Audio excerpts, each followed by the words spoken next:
A paz do Senhor aos irmãos, em nome do poderoso Filho de Deus, Jesus, o nosso Messias, nós estamos aqui, irmãos, mais uma vez, reunidos em live num dia chuvoso, aqui torcendo para que a internet não caia, porque agora há pouco ela caiu e nós estávamos com dificuldade aqui para resolver algumas coisas. Esperamos que a gente consiga fazer toda essa live. A gente, mais uma vez, vamos estar aqui com os irmãos uns momentos, daqui a pouco, e nesses momentos eu quero passar para os irmãos algum entendimento de que o Senhor Deus ele não mudou as coisas. Nós estamos caindo num engano. As pessoas, as religiões, os teólogos estão nos levando para a mudança de Bíblia, do que está escrito, argumentando que é necessário atualizar a palavra. Não é verdade isso, irmãos. Não é verdade isso. O Senhor, Ele sabe o que Ele falou. E se nós olharmos para a palavra com atenção, nós sabemos o que o Senhor quer dizer. Não precisa atualizar coisa nenhuma. A vontade que essas pessoas têm é de ter uma Bíblia própria para mandar nos outros, dominar. Isso é o que o ser humano faz. Ele sempre domina sobre alguém. E esse domínio aprisiona. O Senhor foi morto numa cruz para que você seja livre. Então não deixe ninguém te aprisionar. Entenda, isso é importante. A gente não pode estar reunido como igrejas, prédios, religiões imensas, com milhares de pessoas, seguidores dessas dominações, preso. Então a cruz serviu para quem? A cruz serve para a liberdade. Foi para a liberdade que Cristo te libertou. Entenda isso, irmãos. A gente vai para o Antigo, aquilo que se diz Antigo Testamento, que não é verdade. O Testamento é um só. A palavra, se os irmãos prestarem atenção nas palavras que são sugeridas no nosso dia a dia como cultura religiosa, é para abafar a Bíblia. Você fala o Antigo Testamento, significa que é uma coisa velha, que não serve para nada. E é uma mentira absurda. O Testamento não é antigo, ele é atual. Não existe Novo Testamento. É só prestar atenção um pouco. É uma armadilha. Existe uma nova aliança, que é na cruz, não um Novo Testamento. O Testamento, a nova aliança, ela te dá a condição de não cumprir as leis, porque são duras de ser cumpridas, na condição de você estar no Filho de Deus que pagou os seus pecados. Mas as leis não mudaram. Elas são as mesmas. E se você não cumpri-las, você vai pagar com a própria vida na eternidade. Então, qual que é a graça? A graça está no Senhor, porque Ele tira de você o peso da lei. E você vive nele. Mesmo nos erros, e às vezes, e muitas não cumprindo a lei, você está nele. E como está pago o seu pecado, o Senhor te vê nele.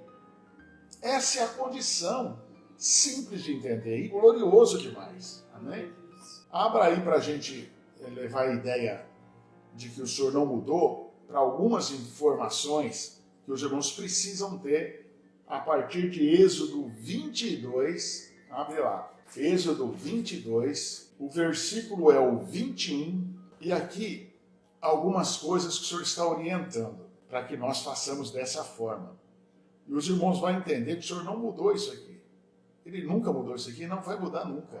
Nós vamos responder por isso aqui. Então presta atenção, irmãos. Não afligirás um estrangeiro, nem o oprimirás, porque foste estrangeiro na terra do Egito. Então o Senhor cobra de nós que o nosso antepassado foi prisioneiro, escravo no Egito. E como nós sabemos, e deveríamos saber, pelos estudos bíblicos, o que passamos, os nossos pais passaram lá, a gente não deve oprimir as pessoas que perdem as suas nações. Como aconteceu agora na Venezuela, com esse processo de comunismo no mundo todo, os venezuelanos entram pelo Brasil na parte alta, lá pelo Amazonas, Roraima, lá por cima. Eles entram no Brasil por lá, para fugir dessa opressão. E como está acontecendo agora aqui embaixo com a Argentina, que está indo para o mesmo processo. Então o Senhor quer que trate bem essas pessoas, porque elas já estão desprovidas de um monte de coisa. Chegar numa terra estranha, o que eles vão fazer?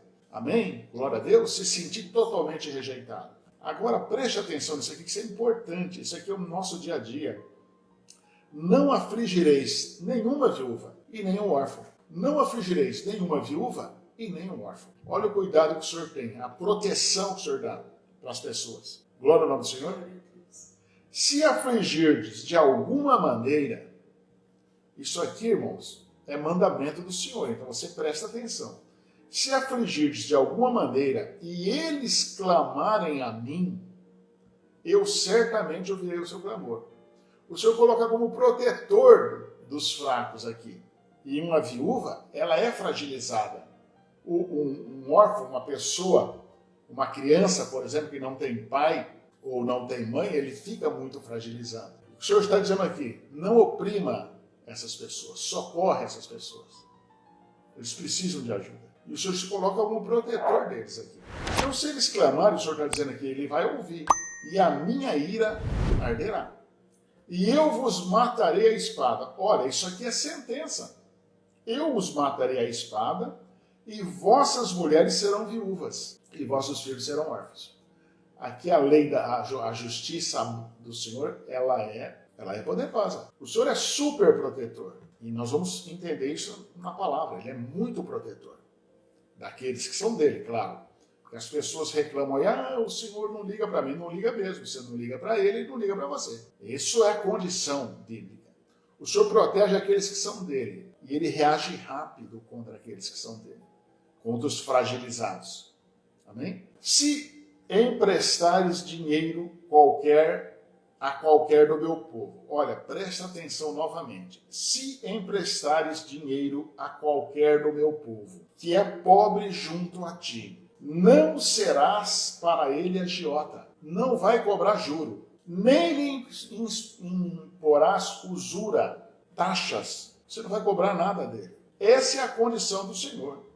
Eu conheço a história aqui, cantora Sueli, de uma pessoa que precisou do dinheiro da igreja para resolver algumas coisas, e a igreja simplesmente negou. Amém? Estou certo ou estou errado? Eu não quero contar a história aqui, mas a igreja, ela é em bens, em tamanho, em dízimo, que já, na minha opinião, não é para cristão, dízimo. Nossos pais, os pais nossos, a partir do Messias, discípulos e a sequência, nunca cobraram dízimo de ninguém. Nunca cobraram dízimo de ninguém. Esses dízimos eles vêm sendo cobrados de 200 anos, 200 e poucos anos para cá. Ele virou uma tradição das igrejas evangélicas. O que as pessoas faziam era ofertar, glória ao nome do Senhor. Mas as igrejas cobram o dízimo. E erradamente, aí para mim um segundo erro, os pastores cometem um segundo erro. O primeiro de cobrar o dízimo, o segundo de achar que o dinheiro é deles. E as pessoas necessitadas,